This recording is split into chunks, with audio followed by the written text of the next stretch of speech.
옥상은 고양이들에게도 인기 만점. 점프해봐. 됐고, 점프. 점프해야지. 옳지.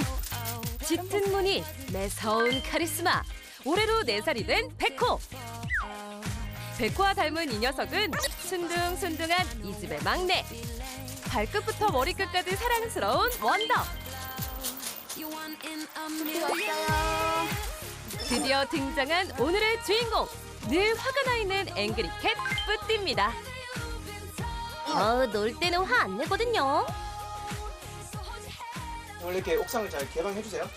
낮에 시간이 있으면은 퇴근하고 와서는 오픈을 해주니까 거의 매일 해주는 편이에요. 매일 놀이를 즐기기엔 꽤나 아찔한 높인데요. 위험하지 않나요?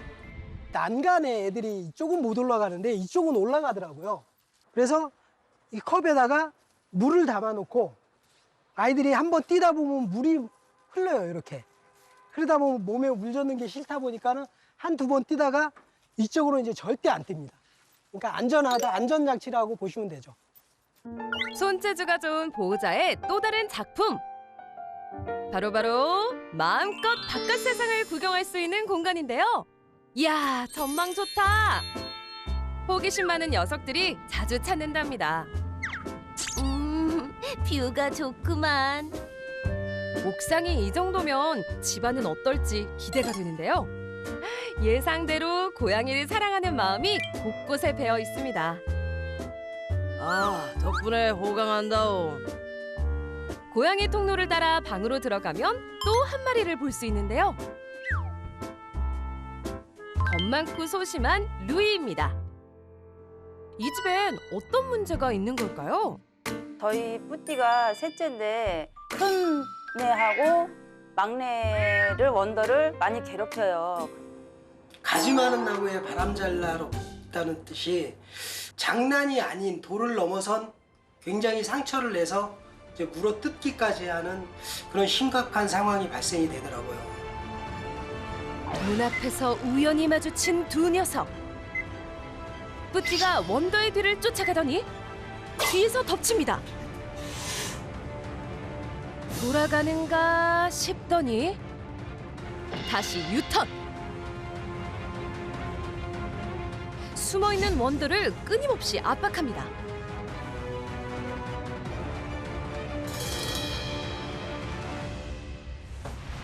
다시 시작된 공격.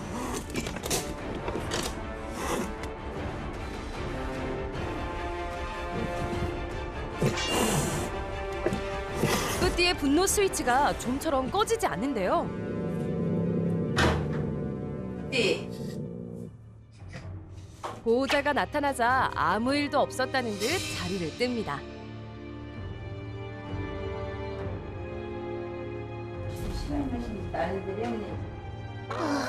엄마 때문에 살았다. 얼마 전에 퇴근하고 돌아오니까 문을 열어보니까는 바닥에 피가 낭자하더라고요. 상처를 보니까 너무 커서 안고 그냥 무작정 병원으로 뛰어갔습니다. 최근 더 심해졌다는 뿌띠의 공격성. 늘어난 횟수만큼 강도도 세졌는데요.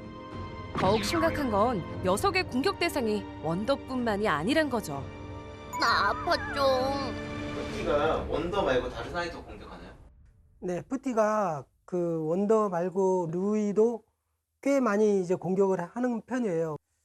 하루 횟수로 따진다면은 서너 번씩은 되지 않을까 싶습니다. 루이. 엄마한테 와. 엄마한테. 이리 와.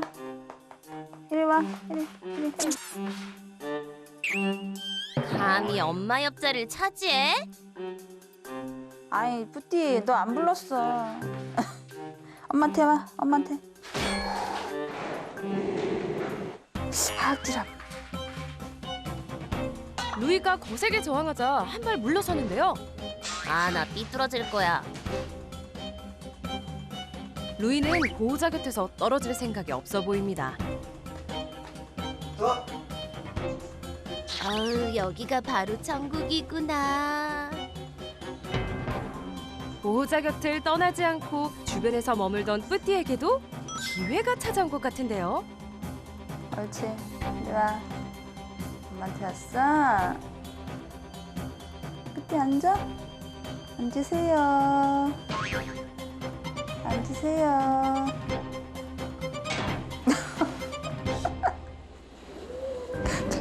어렵게 자리를 차지한 만큼 있어. 기싸움이 살벌합니다. 뿌띠, 왜 또 그래, 왜? 왜 가만히 있는 언니한테 왜 그래? 이번엔 루이가 자리를 피하는데요. 어휴, 이만하길 다행입니다. 기세를 못 참고 껴드냐? 하지만 뿌띠는 이대로 끝낼 생각이 없나 본데요. 기어코 루이를 쫓아와서 2차전을 예고합니다. 언니, 아우 그 요즘 자꾸 거슬려. 보란 듯이 루이에게 시비를 거는데요. 더 이상은 못 참겠다. 계속되는 뿌띠의 도발에 루이도 불쾌함을 표현하는데요. 집요하고 끈질긴 횡포. 이제야 분이 풀렸는지 마지막 마킹을 하고 자리를 뜹니다. 보호자가 뿌띠를 달래보는데요. 응, 알았어. 누구 그랬어, 우리 뿌띠를? 알았어. 짜증나. 달래봐도 소용이 없습니다. 급기야 보호자를 물기까지 합니다. 그러니까 질투도 많고 샘도 많아요, 뿌띠가. 그래서 자기만 이뻐하라는 것 같아요. 그래서 이제 다른 애들을 만지거나 이렇게 하면은 바로 다음에 좀 그런 공격적인 성향을 보이더라고요. 녀석들의 관계 회복을 위해 특별한 외출에 나섰는데요. 공장님 지금 어디 가시는 건가요? 아, 지금 오늘 애들 데리고요. 캠핑 가려고요. 예? 고양이가 캠핑을 간다고요? 영역동물인 고양이에겐 외출은 상상 불가. 과연 무사히 다녀올 수 있을까요? 한참을 달려 도착한 곳은 전국항. 녀석들과의 캠핑을 위해 준비한 국내 유일무이 고양이 전용 카라반입니다. 아늑하게 꾸며진 실내 공간. 화장실은 물론 캣타워도 마련돼 있는데요.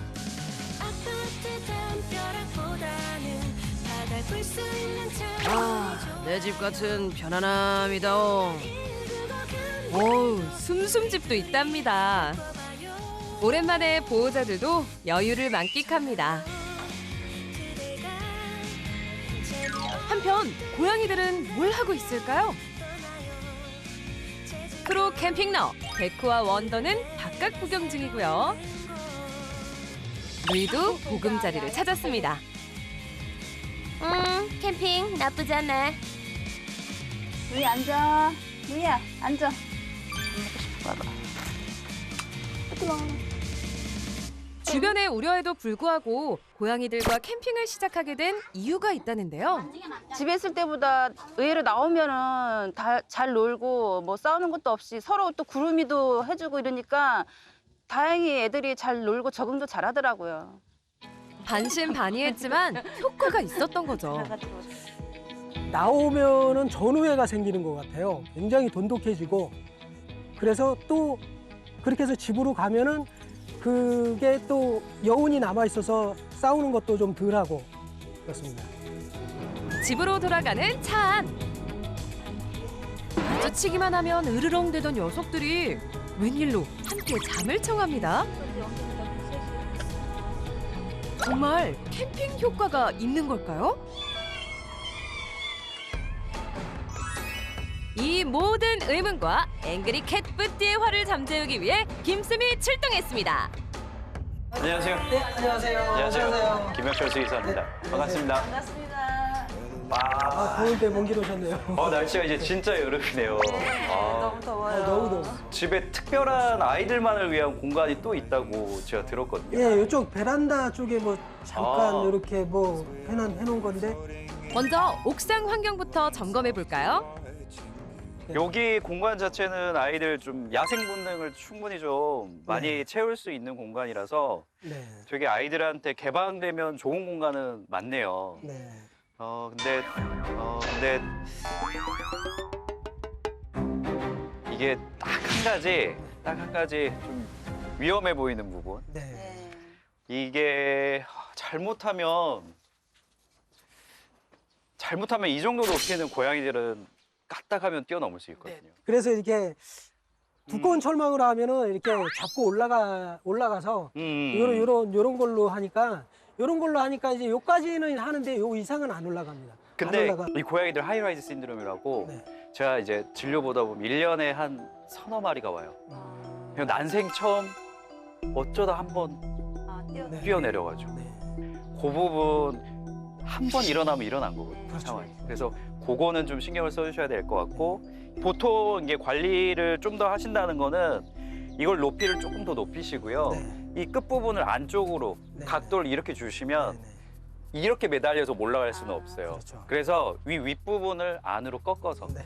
사전에 위험 요소를 차단하는 거죠. 여기에다가 조금만 더 풍성하게 한다면 네.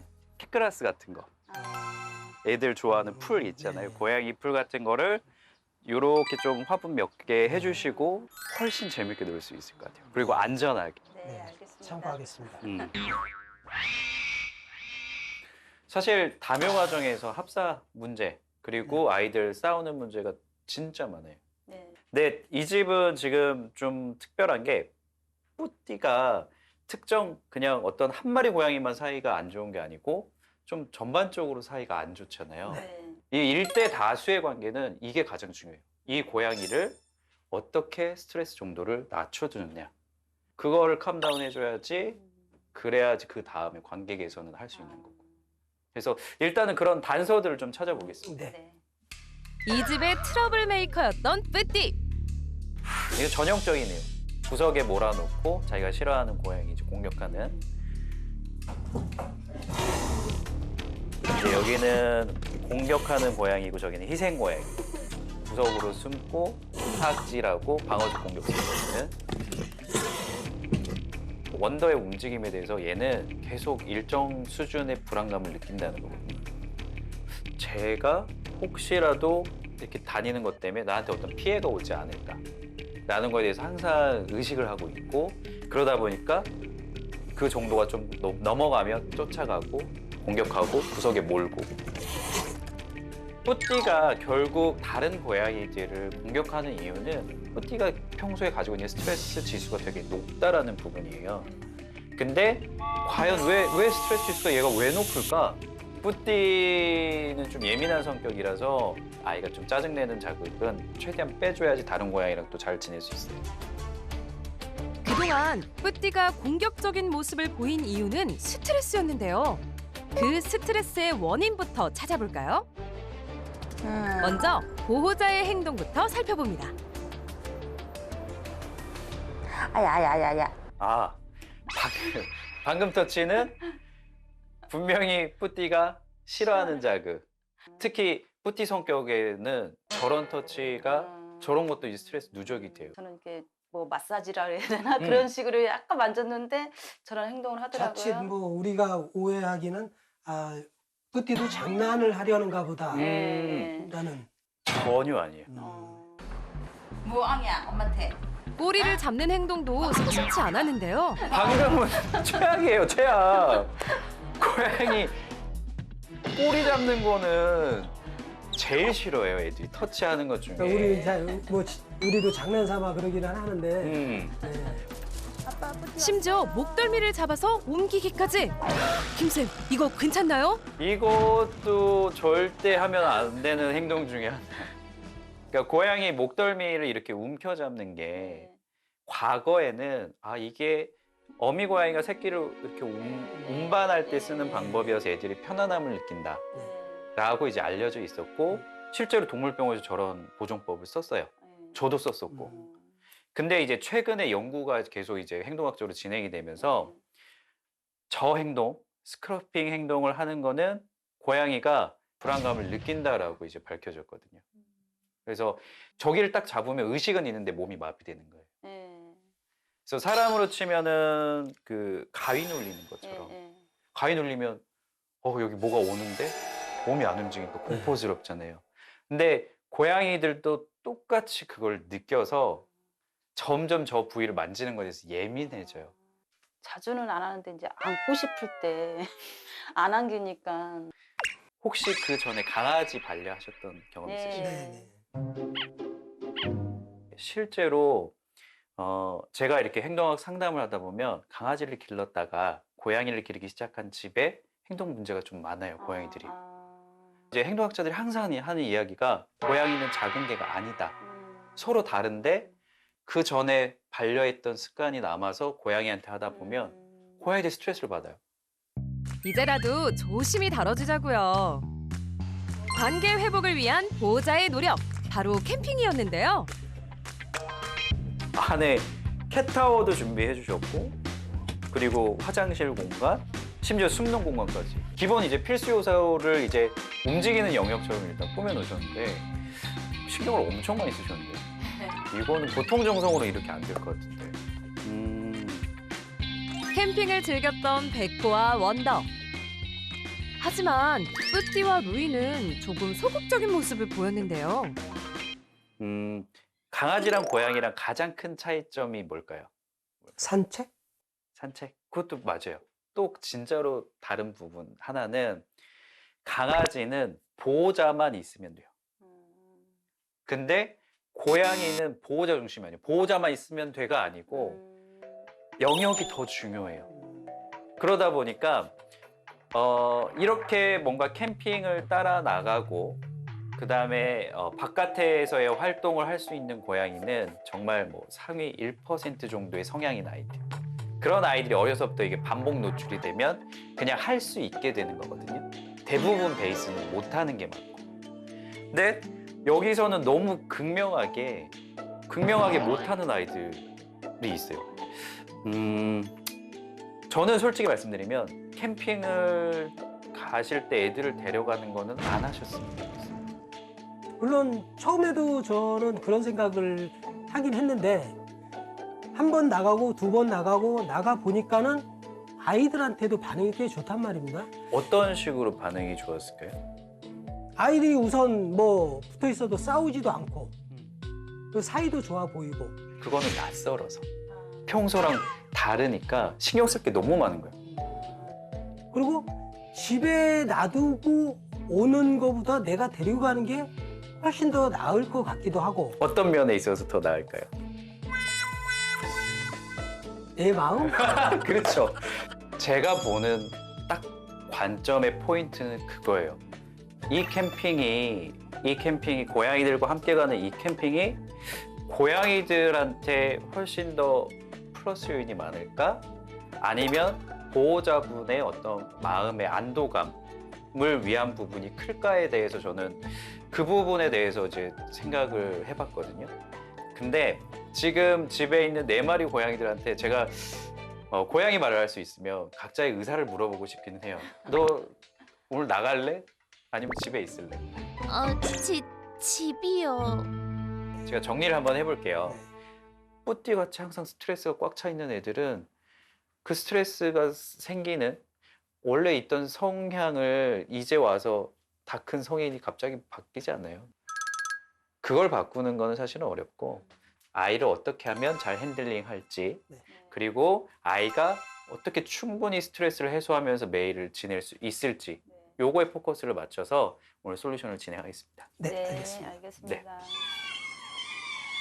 평소에 이제 뿌띠가 잘못된 핸들링이나 터치 때문에 스트레스를 받을 수 있잖아요. 네. 그래서 고양이들이 어떤 부위를 만져야 좋아하는지 오늘 고양이 터치 예솔로 솔루션을 진행을 하겠습니다. 고양이의 부위별 터치 선호도를 알아보는 솔루션인데요. 집사님들은 꼭 알아둬야겠죠? 요 얼굴 부위 좋아할까요? 싫어할까요? 늘 뿌띠하고 사인을 받으니까 좋아한다. 좋아. 우리 시청자 여러분도 함께 맞춰보세요. 특히 강아지를 반려했던 습관이 남은 보호자들에겐 필수인데요. 자, 정답이 완성됐습니다. 머리와 등은 좋아한다. 앞가슴과 옆구리는 펴준다. 발은 싫어한다. 배와 꼬리는 최악. 일단은 요게 일반적인 고양이들이 느끼는 터치의 선호도 4단계로 보시면 돼요. 앞으로 올바른 스킨십으로 뿌띠의 스트레스를 줄여주자고요. 이번에는 고양이 핸들링하는 법을 제가 보여드릴게요. 고양이를 처음 만났을 때 먼저 주도권을 고양이한테 주는 거 중요합니다. 그래서 이렇게 본인 냄새, 사람 냄새 맡을 수 있도록 하고 아이가 러빙을 하기 시작하면 그때부터는 가볍게 뺨이나 이마 부분을 가볍게 만지시고요. 그 다음에 목덜미부터 이 엉덩이 쪽으로 이렇게 싹 쓰다듬듯이 만지면 됩니다. 그러면 고양이들이 이제 보통 꼬리, 긍정적인 경우에 꼬리를 이렇게 바짝 세우면서 몸을 이렇게 좀 릴렉스해요. 근데 만약에 이게 싫었다, 그러면 이제 몸을 피하거든요. 그랬을 때 억지로 만지면 안 되죠. 그리고 이렇게 갔을 때 마지막에 실수로 근데 꼬리가 올라가니까 꼬리까지 이렇게 잡는 거는 이제 절대 안 되는 거죠. 그거는 이제 고양이가 싫어하는 잘못된 방법이고, 평소에 아이들을 이동시키거나 꺼낼 때도 그냥 일반적으로는 아이들이 가슴 부위를 이렇게 받쳐서 지면과 아이가 수평이 되도록 해서 이렇게 앉는 게 가장 좋습니다. 실습을 한번 해볼게요. 네. 뿌띠는 근데 이제 성향이 어떨지 모르잖아요. 네. 제가 한번 이렇게 터치 자체를 되게 싫어하죠. 근데 이게 이렇게 된 이유가 있어요. 원래 싫어하는 아이였는데 스크러핑을 몇 번 해가지고 안겨봤잖아요. 더 소스라치게 놀라는 거예요. 급하게 하실 필요 없어요. 이미 기존에 이거 했던 것 때문에 얘는 트라우마가 생겨서 마이너스에서 시작하는 거라서 일단은 천천히 터치하는 것부터 교육해 나가셔야 돼요. 원더를 한번 앉는 걸 보여드릴게요. 네. 그래서 아이가 이렇게 있으면 가슴팍에 오른손 이렇게 쏙 들어가고 이렇게 몸에 밀착시킨 다음에 엉덩이를 살짝 이렇게 앉는 방법. 이게 이제 가장 기본적인 고양이 앉는 방법. 보호자님도 한번 안아볼까요? 잘 하신 것 같은데. 숨 받쳐들고. 조금만 수평이 좀 더 될 수 있도록. 훨씬 더 어머님이 안정감 있지 않으시는데요? 네. 이런 식으로 아이들을 안아서 이렇게 막 싫어하잖아요. 네. 그러면 가볍게 이렇게 내려놔 네. 주셔야 돼요. 이렇게 나가려고 하죠? 밀죠? 그러면 좋아요. 이렇게 쓱 내려갈 수 있도록. 그래야 다음에 안겼을 때 싫어하질 않고요.